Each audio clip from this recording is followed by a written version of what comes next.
Line 657. A cloud of blinding dust is raised around, labors beneath their feet the trembling ground. Now Turnus, posted on a hill, from far beheld the progress of the moving war. With him the Latins viewed the covered plains, and the chill blood ran backward in their veins. Juturna saw the advancing troops appear, and heard the hostile sound, and fled for fear. Aeneas leads, and draws a sweeping train, closed in their ranks, and pouring on the plain. As when a whirlwind rushing to the shore from the mid-ocean drives the waves before, the painful hind with heavy heart foresees the flatted fields and slaughter of the trees. With like impetuous rage the prince appears before his doubled front, nor less destruction bears. And now both armies shock in open field. Osiris is by strong Thymbrius killed. Arcadius, Ufens, Epilon are slain, all famed in arms and of the Latian train, by Gaius, Menesthius, and Acades' hand. The fatal augur falls, by whose command the truce was broken, and whose lance, imbrued with Trojan blood, the unhappy fight renewed. Loud shouts and clamours rend the liquid sky, and o'er the field the frighted Latins fly. The prince disdains the dastards to pursue, nor moves to meet in arms the fighting few. Turnus alone amid the dusky plain he seeks, and to the combat calls in vain. Juturna heard, and sees with mortal fear, forced from the beam her brother's charioteer, assumes his shape, his armour, and his mien, and, like Metiscus, in his seat is seen. As the black swallow near the palace plies, o'er empty courts and under arches flies, now hawks aloft, now skims along the flood, to furnish her loquacious nest with food, so drives the rapid goddess o'er the plains. The smoking horses run with loosened reins. She steers a various course among the foes, now here, now there, her conquering brother shows. Now with a straight, now with a wheeling flight, she turns and bends, but shuns the single fight. Aeneas, fired with fury, breaks the crowd, and seeks his foe, and calls by name aloud. He runs within a narrow ring, and tries to stop the chariot, but the chariot flies. If he but gain a glimpse, Juturna fears, and far away the Daunian hero bears. What should he do? Nor arts nor arms avail, and various cares in vain his mind assail. The great Messapus, thundering through the field, in his left hand 2 pointed javelins held, encountered on the prince. One dart he drew, and with unerring aim and utmost vigour threw. Aeneas saw it come, and stooping low beneath his buckler, shunned the threatening blow. The weapon hissed above his head, and tore the waving plume which on his helm he wore. Forced by this hostile act, and fired with spite, that flying Turnus still declined the fight. The prince, whose piety had long repelled his inborn ardour, now invades the field, invokes the powers of violated peace, their rights and injured altars to redress. Then to his rage abandoning the rein, with blood and slaughtered bodies fills the plain. What god can tell, what numbers can display, the various labours of that fatal day? What chiefs and champions fell on either side, in combat slain, or by what deaths they died? Whom Turnus, whom the Trojan hero killed, who shared the fame and fortune of the field? Jove, couldst thou view and not avert thy sight, 2 jarring nations joined in cruel fight, whom leagues of lasting love so shortly shall unite. All right, Aeneas is healed, and he leads a group of men back at the Latins. A cloud of blinding dust is raised as they charge at their enemies. So Turnus, looking from afar on a hill, his chill blood runs backward at the sight. Juturna sees this and fears, and Aeneas is like a whirlwind rushing on the shore, which hinds, in this case skilled farm laborers, see and despair at. And so Aeneas is flying o'er the plain and killing many in his path, including Tolumnius, who started the war again, breaking the truce. A lot of the Latins are running for their lives, and Aeneas isn't interested in fighting them. He only wants to fight and kill Turnus. While Juturna, Turnus's sister nymph, sees this and is scared to death for her brother's life, and so she assumes the shape and appearance of Turnus's charioteer, Metiscus, and she starts flying away in the chariot like a black swallow flying all about near a city palace. So she's trying to get as far away, fearing even a glance from Aeneas. So Aeneas is unsure of what to do when Messapus comes with 2 javelins in hand and throws one at him. Aeneas ducks and holds his shield up, and so the javelin does not harm him, though it does tear through the plume on the top of his helmet. And so Aeneas is now enraged. His passion, his ardor is now full-fledged, and he unleashes his rage to kill as many as he can. What god can tell how many Aeneas kills, along with how many Turnus kills in this field? So many dead from either nation, nations whom leagues of lasting love should so shortly unite. So we are told that this war will end very soon, and these nations will be united in peace. Line 734. Aeneas first Rutulian Sucro found, whose valor made the Trojans quit their ground. Betwixt his ribs the javelin drove so just it reached his heart, nor needs a second thrust. Now Turnus at 2 blows 2 brethren slew. First from his horse fierce Amycus he threw, then leaping on the ground, on foot assailed Diorus, and in equal fight prevailed. Their lifeless trunks he leaves upon the place, their heads distilling gore his chariot grace. 3 cold on earth the Trojan hero threw, whom without respite in one charge he slew. Cethegus, Tanais, Tagus fell oppressed, and sad Onethes added to the rest of Theban blood, whom Peridia bore. Turnus 2 brothers from the Lycian shore, and from Apollo's fane to battle sent, o'erthrew, nor Phoebus could their fate prevent. Peaceful Menoetus after these he killed, who long had shunned the dangers of the field. On Lerna's lake a silent life he led, and with his net and angle earned his bread. Nor pompous cares nor palaces he knew, but wisely from the infectious world withdrew. Poor was his house, his father's painful hand discharged his rent, and ploughed another's land. As flames among the lofty woods are thrown on different sides, and both with winds are blown, the laurels crackle in the sputtering fire, the frighted sylvans from their shades retire. Or as 2 neighboring torrents fall from high, rapid they run, the foamy waters fry, they roll to sea with unresisted force, and down the rocks precipitate their course. Not with less rage the rival heroes take their different ways, nor less destruction make. With spears afar, with swords at hand, they strike, and zeal of slaughter fires their souls alike. Like them, their dauntless men maintain the field, and hearts are pierced, unknowing how to yield. They blow for blow return, and wound for wound, and heaps of bodies raise the level ground. Murranus, boasting of his blood that springs from a long royal race of Latian kings, is by the Trojan from his chariot thrown, crushed with the weight of an unwieldy stone. Betwixt the wheels he fell, the wheels that bore his living load, his dying body tore.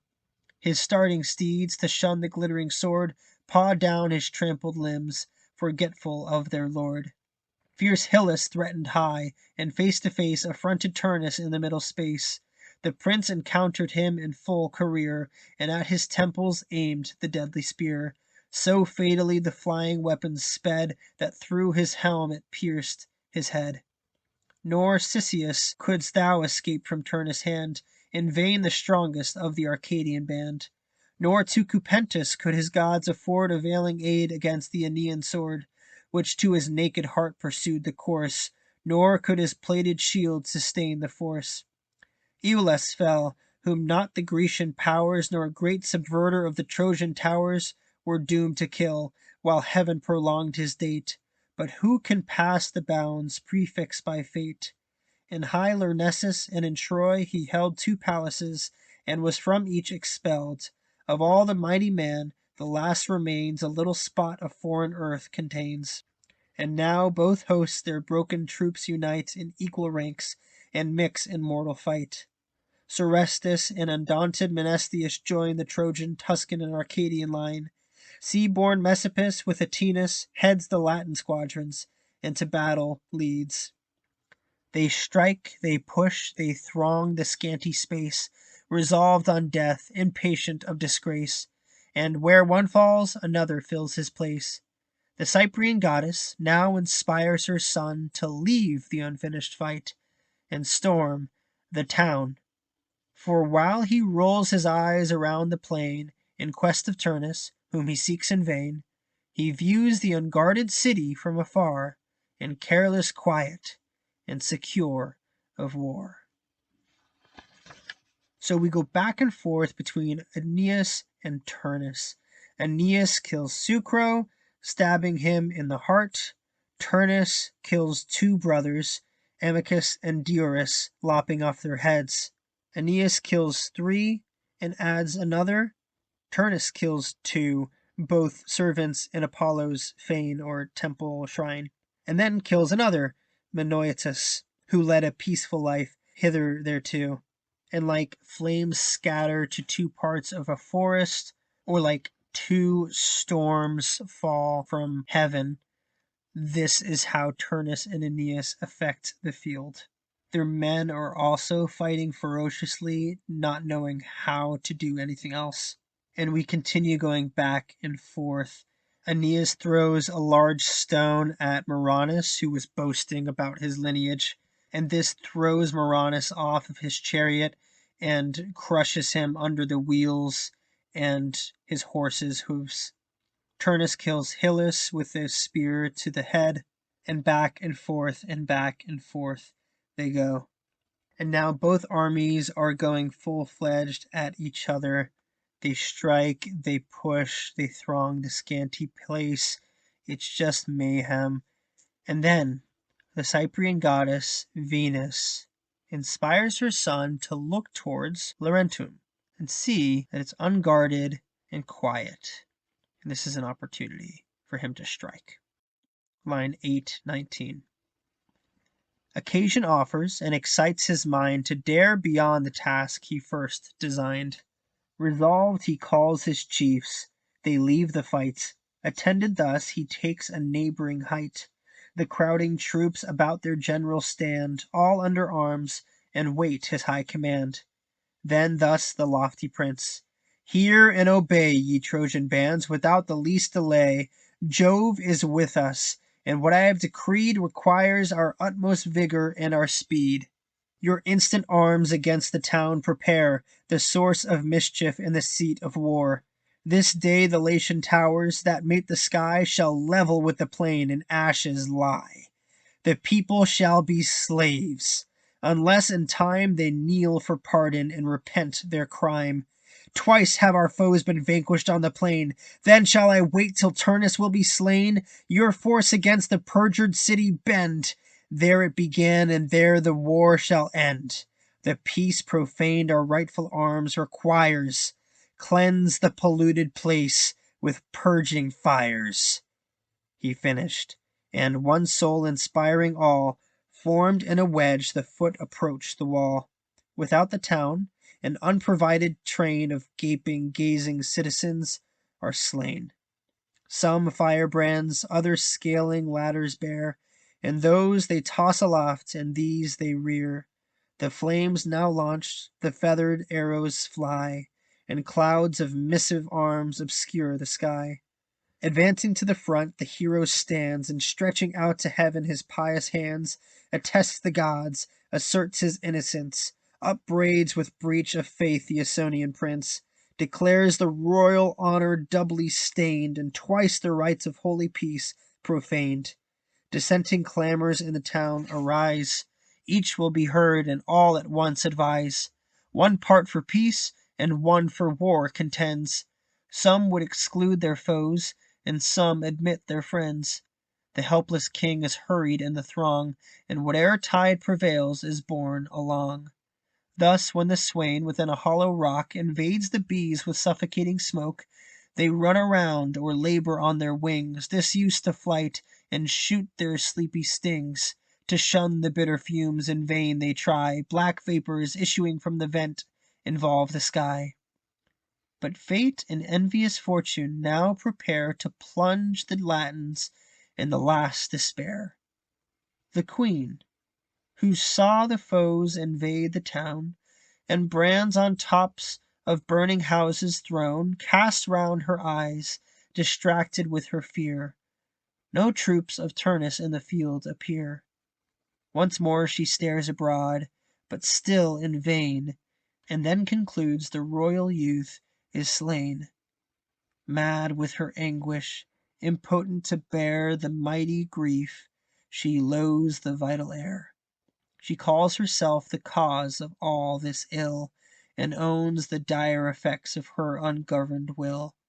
She raves against the gods, she beats her breast, she tears with both her hands her purple vest, then round a beam a running noose she tied, and fastened by the neck, obscenely died. Soon as the fatal news by fame was blown, and to her dames and to her daughter known, the sad Lavinia rends her yellow hair and rosy cheeks, the rest her sorrow share. With shrieks the palace rings, and madness of despair.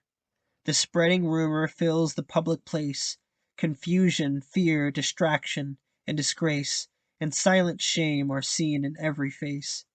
Latinus tears his garments as he goes, both for his public and his private woes.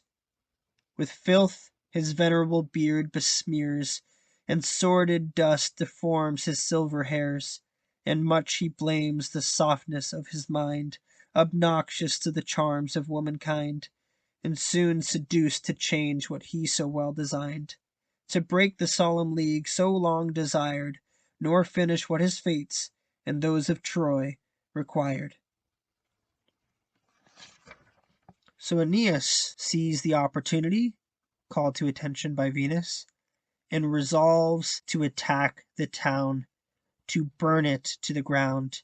He calls some men to him and says, "Hear and obey. Jove is with us, and we have no time to waste. This will require all of our vigor and our speed. We must attack the town with full force. Those large towers you see will lie level with the ground in ashes. The people will be slaves unless they beg for pardon, repenting of the crime. We have beaten our foes twice on this plain, and will I wait for Turnus to be killed? No. That unfaithful city began this war, and it is fitting that this war should end there." So outside the town, many citizens are killed, and Aeneas and his men have firebrands and scaling ladders, and they throw or rear those and darken the sky with their arrows. Aeneas raises his hands and swears that he is innocent. It is not his fault, it is theirs who have twice betrayed peace.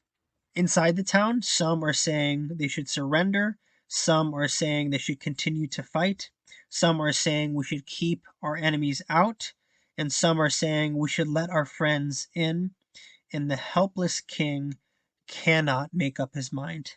And it's just like bees being smoked out.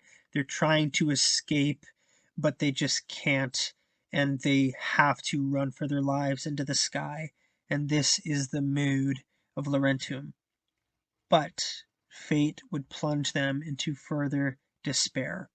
And so when Aeneid, the queen, sees the town on fire, looks around for Turnus and doesn't see him anywhere, she assumes that he is dead. And knowing this is all her fault, she has caused all this destruction, and there's no hope, she raves against the gods, beats her breast, tears her vest off, and uses it to make a noose, She hangs herself and dies. Well, the news is spread around the town. Lavinia tears at her hair and scratches her cheeks. Everyone is wailing with despair. There's confusion, fear, distraction, disgrace, shame everywhere. It's a really horrible scene. And Latinus, the king, is certainly not doing any better. He reaches down for the dust and filth around him and puts it into all his beard and his hair, and he blames himself for his softness of mind and how susceptible he was to the charms of his wife and how infirm he was in his resolve. Line 900. Now Turnus rolls aloof o'er empty plains, and here and there some straggling foes he gleans. His flying coursers please him less and less, ashamed of easy fight and cheap success. Thus half contented, anxious in his mind, the distant cries come driving in the wind. Shouts from the walls, but shouts and murmurs drowned, a jarring mixture and a boding sound. Alas, said he, what mean these dismal cries? What doleful clamours from the town arise? Confused, he stops, and backward pulls the reins. She, who the driver's office now sustains, replies, Neglect, my lord, these new alarms. Here fight, and urge the fortune of your arms. There want not others to defend the wall. If by your rival's hand the Italians fall, so shall your fatal sword his friends oppress, in honour equal in success. To this the prince, O sister, for I knew the peace and fringe proceeded first from you. I knew you when you mingled first in fight, and now in vain you would deceive my sight. Why, goddess, this unprofitable care? Who sent you down from heaven involved in air, your share of mortal sorrows to sustain, and see your brother bleeding on the plain? For to what power can Turnus have recourse, or how resist his fate's prevailing force? These eyes beheld Murranus bite the ground. Mighty the man, and mighty was the wound. I heard my dearest friend with dying breath my name invoking to revenge his death. Brave Ufens fell with honour on the place, to shun the shameful sight of my disgrace. On earth supine, a manly corpse he lies. His vest and armour are the victor's prize. Then shall I see Laurentum in a flame which only wanted to complete my shame? How will the Latins hoot their champion's flight? How Dronces will insult and point them to the sight? Is death so hard to bear? Ye gods below, since those above so small compassion show, receive a soul unsullied yet with shame, which not belies my great forefather's name. He said, and while he spoke, with flying speed came Sages, urging on his foamy steed. Fixed on his wounded face a shaft he bore, and seeking Turnus sent his voice before. Turnus, on you alone depends our last relief. Compassionate your friends. Like lightning fierce Aeneas, rolling on, with arms invests, with flames invades the town. The brands are tossed on high, the winds conspire to drive along the deluge of the fire. All eyes are fixed on you. Your foes rejoice, even the king staggers and suspends his choice. Doubts to deliver or defend the town, whom to reject or whom to call his son. The queen, on whom your utmost hopes were placed, herself suborning death, has breathed her last. It is true, Messapus, fearless of his fate, with fierce Aeneas' aid defends the gate. On every side surrounded by the foe, the more they kill, the greater numbers grow. An iron harvest mounts, and still remains to mow. You, far aloof from your forsaken bands, your rolling chariot drive o'er empty sands. Stupid he sate, his eyes on earth declined, and various cares revolving in his mind. Rage, boiling from the bottom of his breast, and sorrow mixed with shame, his soul oppressed, and conscious worth lay labouring in his thought, and love by jealousy to madness wrought. By slow degrees his reason drove away the mists of passion, and resumed her sway. Then, rising on his car, he turned his look, and saw the town involved in fire and smoke. A wooden tower with flames already blazed, which his own hands on beams and rafters raised, and bridges laid above to join the space, and wheels below to roll from place to place. Sister, the fates have vanquished. Let us go the way which heaven and my hard fortune show. The fight is fixed, nor shall the branded name of a base coward blot your brother's fame. Death is my choice, but suffer me to try my force and vent my rage before I die, he said, and leaping down without delay through crowds of scattered foes, he freed his way. So Turnus is rolling far away over the empty plains, and he's feeling only half contented with this because he knows this is easy fighting compared to the fight that awaits with Aeneas. And then he hears from Laurentum these distant cries and shouts, and it's boding, it's ominous. He says, what could these mean? And he stops and looks, and his driver, who's his sister, of course, says, "Don't worry about that. Aeneas is killing plenty of your comrades. You killed plenty of his comrades here." And to this Turnus replies, "Oh, sister," because he's known this whole time that it's truly her. He's known this whole time that she was the one that made the peace erupt back into war. He says, "Who sent you from heaven to be involved in this fight and to see your brother bleeding on the plain? I've seen many of my friends die, and they spoke of me just before their death that I would revenge them. Shall I look on Laurentum burning and let it burn to my complete shame? Imagine what drunkies would say to that. Is death so hard to bear?" And he says, "Hades, Pluto, maybe you will be more compassionate than the gods above. Receive my soul that is not yet ashamed." And then Sages comes and tells Turnus all the news. "Turnus, have mercy, compassionate your friends. Aeneas, like lightning, is rolling on our town, attacking it with arms and burning it down. All of our hope is in you. Everyone's waiting for you to show up. The king can't decide what to do, whether to surrender or keep on fighting, whether to call you his son or Aeneas his son. The queen is dead. She's killed herself. And Messapus and Atinus are defending the city gates. But the more they kill, the more show up. And you're just out here driving your chariot far away in empty sands." Well, Turnus sits, and lots of emotions swim in his heart. Rage, sorrow, shame, inward courage, and a realization of his love that has led to madness. And slowly all of this passion dies away, and reason takes over again, resuming her sway. Line 974. He looks, he sees the town on fire and smoking.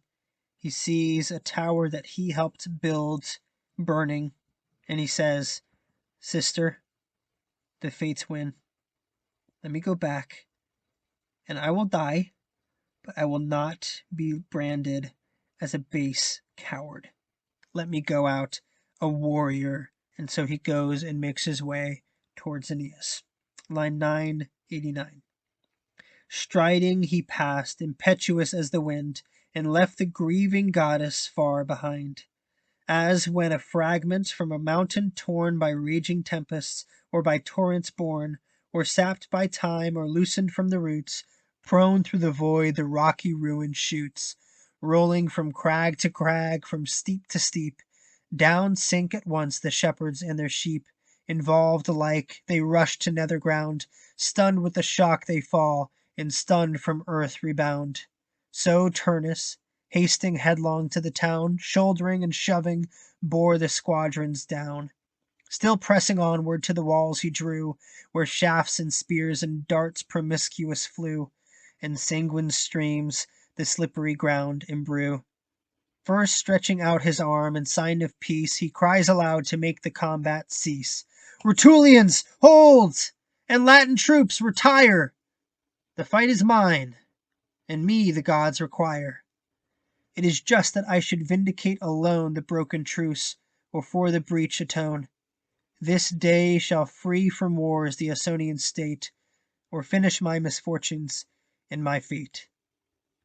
Both armies from their bloody work desist, and bearing backward form a spacious list. The Trojan hero, who received from fame the welcome sound, and heard the champion's name, soon leaves the taken works and mounted walls, greedy of war where greater glory calls. He springs to fight, exulting in his force, his jointed armor rattles in the course. Like Eryx or like Athos, great he shows, or Father Apennine, when white with snows his head divine obscure in clouds he hides, and shakes the sounding forest on his sides. The nations, overawed, surcease the fight. Immovable their bodies, fixed their sight. Even death stands still, nor from above they throw their darts, nor drive the battering rams below. In silent order either army stands, and drop their swords, unknowing, from their hands. The Ausonian king beholds with wondering sight two mighty champions matched in single fight, born under climes remote, and brought by fate with swords to try their titles to the state. Now, in closed field, each other from afar they view, and rushing on, begin the war. They launch their spears, then hand to hand they meet, the trembling soil resounds beneath their feet, their bucklers clash, thick blows descend from high, and flakes of fire from their hard helmets fly. Courage conspires with chance, and both engage with equal fortune yet, and mutual rage. As when two bulls for their fair female fight, in sealess shades, or on Tauburnus height, with horns adverse they meet, the keeper flies, mute stands the herd, the heifers roll their eyes, and wait the event, which victor they shall bear, and who shall be the lord to rule the lusty year. With rage of love the jealous rivals burn, and push for push, and wound for wound return. Their dewlaps gored, their sides are laved in blood, loud cries and roaring sounds rebellow through the wood. Such was the combat in the listed ground. So clash their swords, and so their shields resound. Jove sets the beam. In either scale he lays the champion's fate, and each exactly weighs. On this side, life and lucky chance ascends. Loaded with death, that other scale descends. Raised on the stretch, young Turnus aims a blow full on the helm of his unguarded foe. Shrill shouts and clamors ring on either side, as hopes and fears their panting hearts divide. But all in pieces flies the traitor's sword, and in the middle stroke deserts his lord. Now is but death or flight. Disarmed, he flies, when in his hand an unknown hilt he spies. Fame says that Turnus, when his steeds he joined, hurrying to war, disordered in his mind, snatched the first weapon which his haste could find. It was not the fated sword his father bore, but that his charioteer Metiscus wore. This, while the Trojans fled, the toughness held, but vain against the great Vulcanian shield, the mortal tempered steel deceived his hand. The shivered fragments shone amid the sand. Surprised with fear, he fled along the field, and now forthright, and now in orbits wheeled. For here the Trojan troops the lists surround, and there the pass is closed with pools and marshy ground. Aeneas hastens, though with heavier pace, his wound, so newly knit, retards the chase, and oft his trembling knees their aid refuse, yet pressing foot by foot, his foe pursues. Thus, when a fearful stag is closed around with crimson toils, or in a river found, high on the bank the deep-mouthed hound appears, still opening, following still, where'er he steers. The persecuted creature to and fro turns here and there to scape his Umbrian foe. Steep is the ascent, and if he gains the land, the purple death is pitched along the strand. His eager foe, determined to the chase, stretched at his length, gains ground at every pace. Now to his beamy head he makes his way, and now he holds, or think he holds, his prey. Just at the pinch the stag springs out with fear. He bites the wind and fills his sounding jaws with air. The rocks, the lakes, the meadows ring with cries. The mortal tumult mounts and thunders in the skies. Thus flies the Daunian prince, and, flying, blames his tardy troops, and calling by their names demands his trusty sword. The Trojan threats the realm with ruin, and their ancient seats to lay in ashes if they dare supply with arms or aid his vanquished enemy. Thus menacing, he still pursues the course with vigor, though diminished of his force.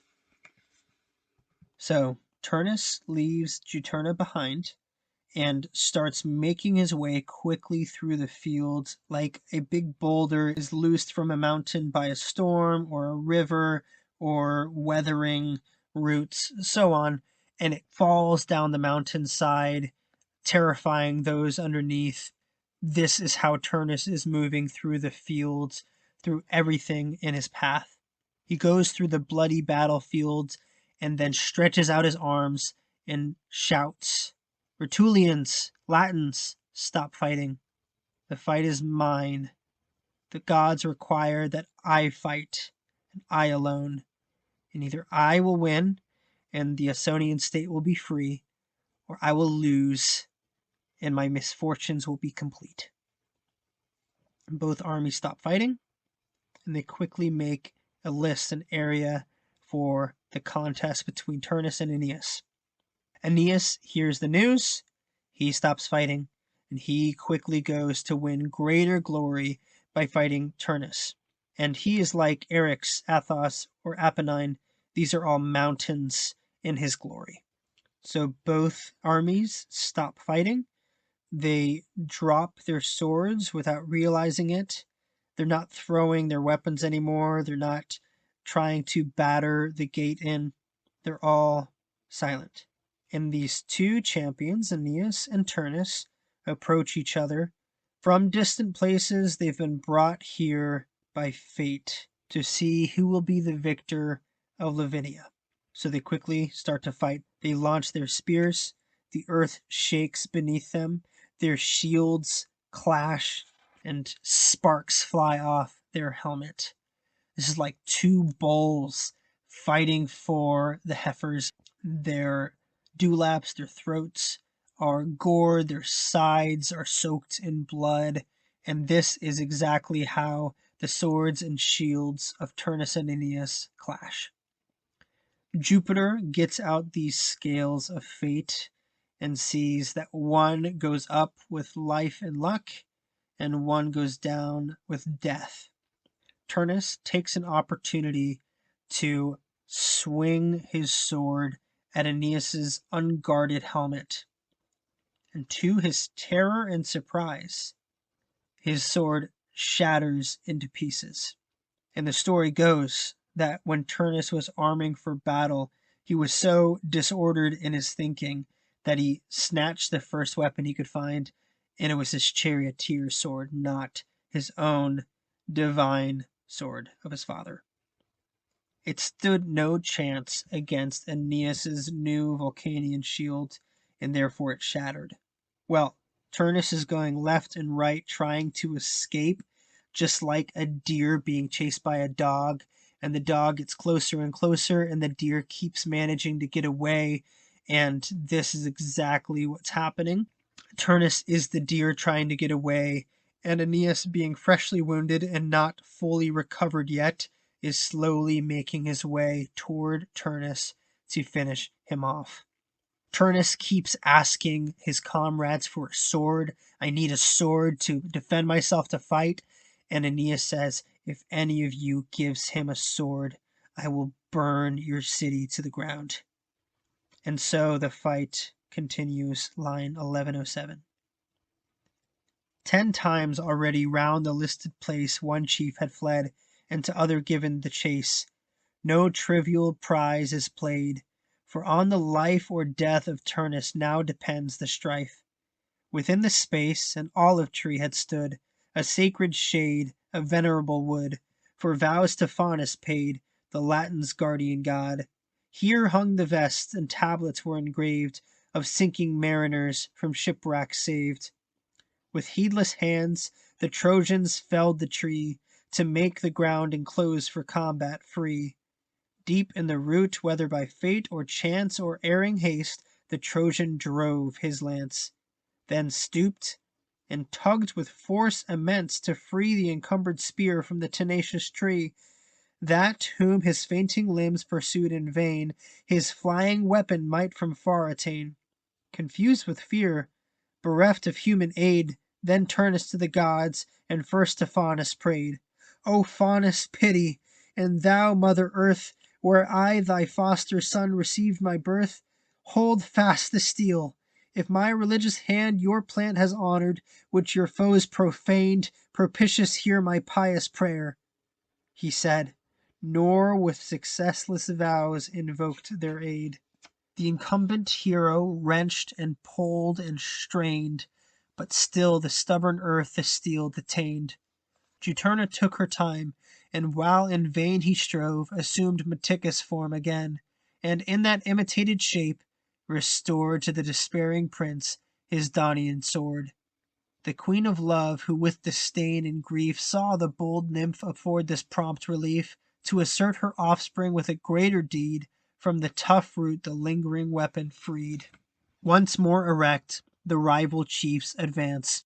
One trussed the sword, and one the pointed lance, and both resolved alike to try their fatal chance. Meantime, imperial Jove to Juno spoke, who from a shining cloud beheld the shock. What new arrest, O Queen of Heaven, is sent to stop the fates now laboring in the event? What farther hopes are left thee to pursue? Divine Aeneas, and thou know'st it too, foredoomed to these celestial seats are due. What more attempts for Turnus can be made, that thus thou lingerest in this lonely shade? Is it becoming of the due respect and awful honor of a god elect, a wound unworthy of our state to feel, patient of human hands and earthy steel? Or seems it just the sister should restore a second sword, when one was lost before, and arm a conquered wretch against his conqueror? For what, without the knowledge and avow, nay more, thy dictate, durst Juturna do? At last, in deference to my love, forbear to lodge within thy soul this anxious care. Reclined upon my breast thy grief unload. Who should relieve the goddess but the god? Now all things to their utmost issue tend, pushed by the fates to their appointed end. While leave was given thee in a lawful hour for vengeance, wrath, and unresisted power, tossed on the seas, thou couldst thy foes distress, and driven ashore with hostile arms oppress. Deform the royal house, and from the side of the just bridegroom tear the plighted bride. Now cease at my command, the Thunderer said, and with dejected eyes this answer Juno made. Because your dread decree too well I knew, from Turnus and from earth unwilling I withdrew.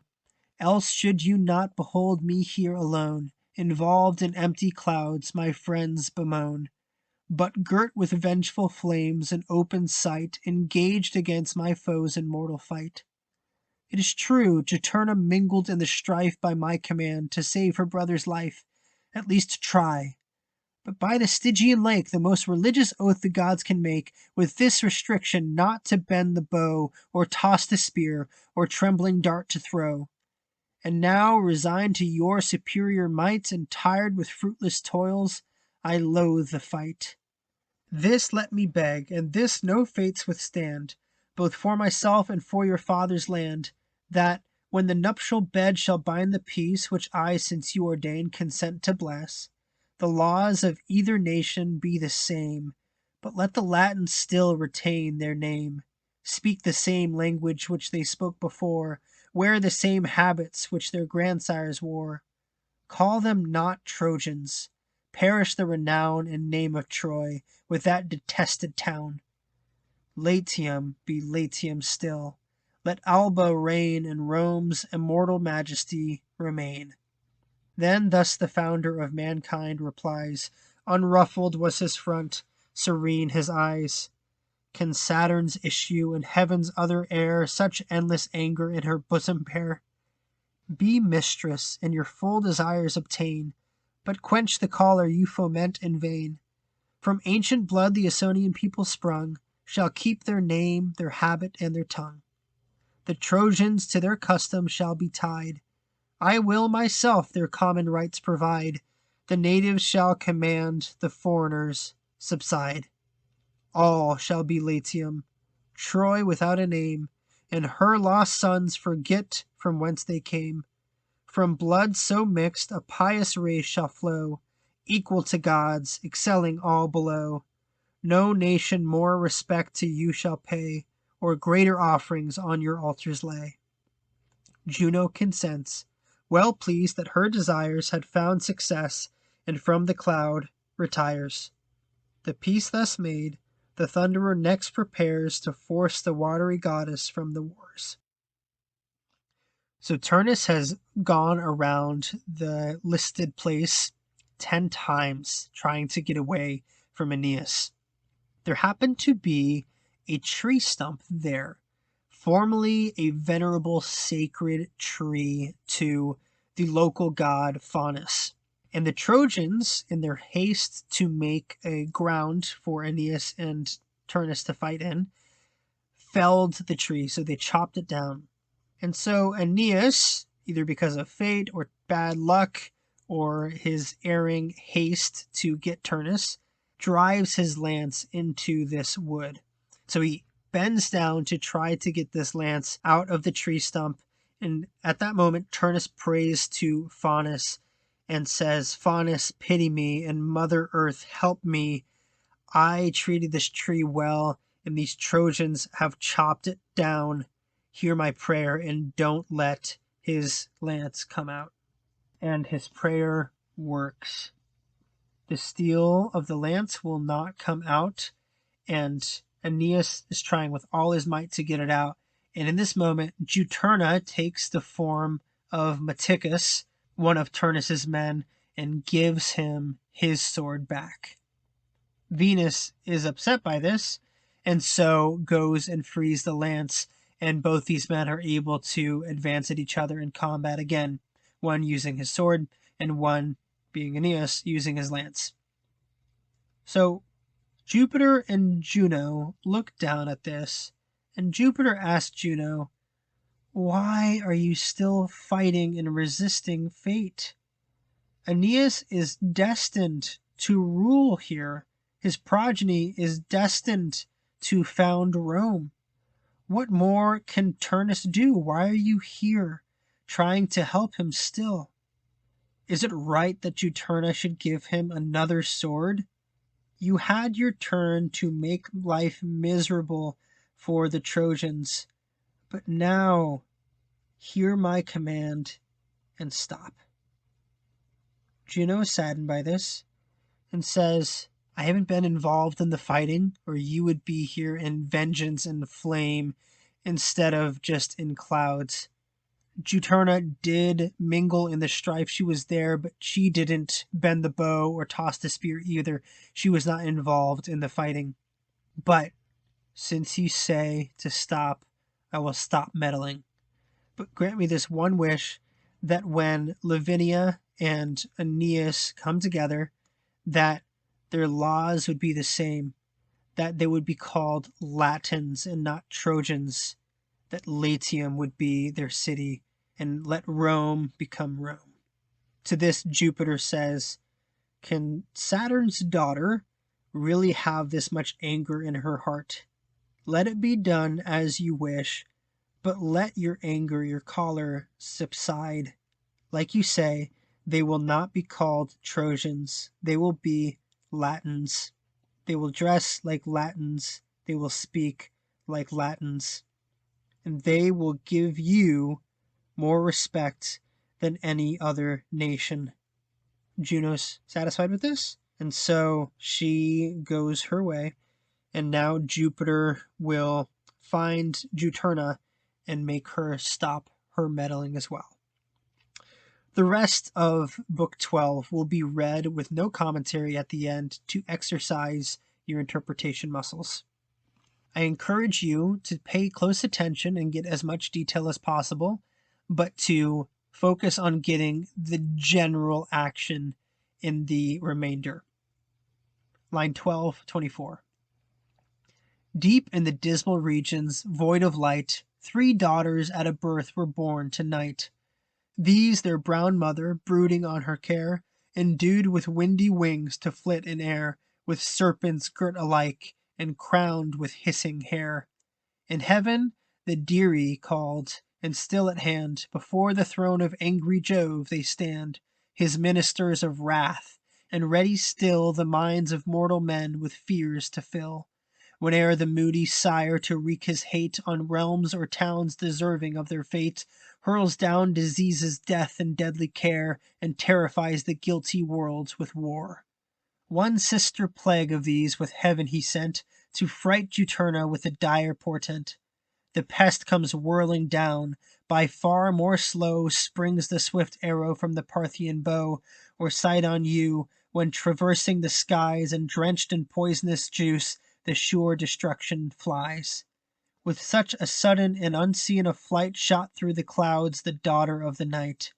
Soon as the field enclosed she had in view, and from afar her destined quarry knew, contracted to the boding bird she turns, which haunts the ruined piles and hallowed urns, and beats about the tombs with nightly wings, where songs obscene on sepulchres she sings. Thus lessened in her form, with frightful cries the fury round unhappy Turnus flies, flaps on his shield and flutters o'er his eyes. A lazy chillness crept along his blood, choked was his voice, his hair with horror stood. Juturna from afar beheld her fly, and knew the ill omen by her screaming cry and stridor of her wings. Amazed with fear, her beauteous breast she beat, and rent her flowing hair. Ah me, she cries, in this unequal strife, what can thy sister more to save thy life? Weak as I am, can I, alas, contend in arms with that inexorable fiend? Now, I quit the field. Forbear to fright my tender soul, ye baleful birds of night. The lashing of your wings I know too well, the sounding flight and funeral screams of hell. These are the gifts you bring from haughty Jove, the worthy recompense of ravished love. Did he for this exempt my life from fate? O hard conditions of a mortal state, though born to death, not privileged to die, but forced to bear imposed eternity. Take back your envious bribes, and let me go companion to my brother's ghost below. The joys are vanished. Nothing now remains of life immortal but immortal pains. What earth will open her devouring womb to rest a weary goddess in the tomb? She drew a length of sighs. No more she said, but in her azure mantle wrapped her head, then plunged into her stream with deep despair, and her last sobs came bubbling up in air. Now stern Aeneas his weighty spear against his foe, and thus upbraids his fear. What farther subterfuge can Turnus find? What empty hopes are harbored in his mind? It is not thy swiftness can secure thy flight, not with their feet but hands the valiant fight. Vary thy shape in thousand forms, and dare what skill and courage can attempt in war. Wish for the wings of winds, to mount the sky, or hid within the hollow earth to lie. The champion shook his head, and made this short reply. No threats of thine my manly mind can move. It is hostile heaven I dread, and partial Jove. He said no more, but with a sigh repressed the mighty sorrow in his swelling breast. Then, as he rolled his troubled eyes around, an antique stone he saw, the common bound of neighboring fields, and barrier of the ground. So vast that 12 strong men of modern days the enormous weight from earth could hardly raise. He heaved it at a lift, and poised on high ran staggering on against his enemy, but so disordered that he scarcely knew his way, or what unwieldy weight he threw. His knocking knees are bent beneath the load, and shivering cold congeals his vital blood. The stone drops from his arms, and falling short for want of vigor, mocks his vain effort. And as, when heavy sleep has closed the sight, the sickly fancy labors in the night, we seem to run, and destitute of force, our sinking limbs forsake us in the course. In vain we heave for breath, in vain we cry, the nerves, unbraced, their usual strength deny, and on the tongue the faltering accents die. So Turnus fared. Whatever means he tried, all force of arms and points of art employed, the fury flew athwart, and made the endeavor void. 1,000 various thoughts his soul confound. He stared about, nor aid nor issue found. His own men stop the pass, and his own walls surround. Once more he pauses, and looks out again, and seeks the goddess charioteer in vain. Trembling he views the thundering chief advance, and brandishing aloft the deadly lance. Amazed he cowers beneath his conquering foe, forgets to ward, and waits the coming blow. Astonished while he stands, and fixed with fear, aimed at his shield he sees the impending spear. The hero measured first, with narrow view, the destined mark, and rising as he threw, with its full swing the fatal weapon flew. Not with less rage the rattling thunder falls, or stones from battering engines break the walls. Swift as a whirlwind, from an arm so strong, the lance drove on, and bore the death along. Naught could his sevenfold shield the prince avail, nor aught beneath the arms the coat of mail. It pierced through all, and with a grisly wound transfixed his thigh, and doubled him to ground. With groans the Latins rend the vaulted sky, woods, hills, and valleys to the voice reply. Now low on earth the lofty chief is laid, with eyes cast upward, and with arms displayed, and recreant thus to the proud victor prayed. I know my death deserved, no hope to live. Use what the gods and thy good fortune give. Yet think, oh think, if mercy may be shown, thou hadst a father once, and hast a son. Pity my sire, now sinking to the grave, and for Anchises' sake old Daunus save. Or if thy vowed revenge pursue my death, give to my friends my body void of breath. The Latian chiefs have seen me beg my life. Thine is the conquest, thine the royal wife. Against the yielded man it is mean ignoble strife. In deep suspense the Trojans seemed to stand, and just prepared to strike, repressed his hand. He rolled his eyes, and every moment felt his manly soul with more compassion melt. When, casting down a casual glance, he spied the golden belt that glittered on his side, the fatal spoils which haughty Turnus tore from dying Pallas, and in triumph wore. Then, roused anew to wrath, he loudly cries. Flames while he spoke came flashing from his eyes. Traitor, dost thou to grace pretend, clad as thou art in trophies of my friend? To his sad soul a grateful offering go. It is Pallas. Pallas gives this deadly blow. He raised his arm aloft, and at the word, deep in his bosom drove the shining sword. The streaming blood disdained his arms around, and the disdainful soul came rushing through the wound. This has been the Aeneid by Virgil, translated by John Dryden.